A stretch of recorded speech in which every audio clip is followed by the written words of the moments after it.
గత వారం నుంచి చూస్తున్నా ఇక్కడ రైల్వే ప్రయాణికులు వారు పనిచేస్తున్నారు కార్మికులు. వారికి కనీస సౌకర్యాలు కూడా కల్పించలేనటువంటి రైల్వే అధికారులు. ఇక్కడ చూడండి వారి దుస్థితి. ప్రతిరోజు ఇక్కడే పడుకుంటున్నారు వాళ్ళు. వర్షం వస్తే పైన రూఫ్ కూడా సరిగ్గా లేదు, తడిసిపోతారు.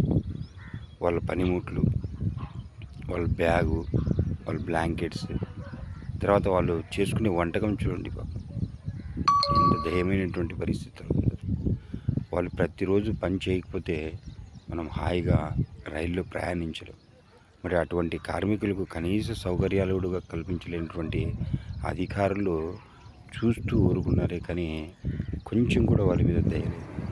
ప్రతిరోజు ఇలాంటి రైళ్ళు 4-5 రైళ్ళు పోతూనే ఉంటాయి. కొన్ని స్టేషన్లు 10-15 పోతూనే ఉంటాయి. వారి కోసం ఏదైనా కృషి చేయండి, వారికి హెల్ప్ చేయండి.